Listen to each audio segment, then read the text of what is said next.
بینندگان عزیز، دوستان عزیز، همیاران و همراهان سیمای آزادی تلویزیون ملی ایران، خیلی خوشحالم که اولین برنامه از مجموعه برنامه‌های پیک بهاری رو خدمت شما ارائه می‌کنیم.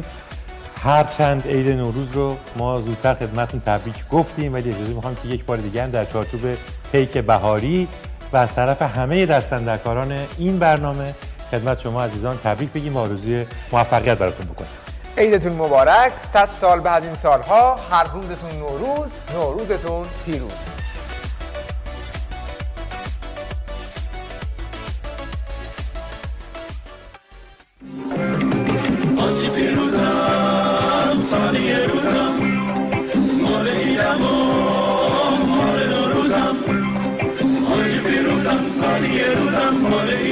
مال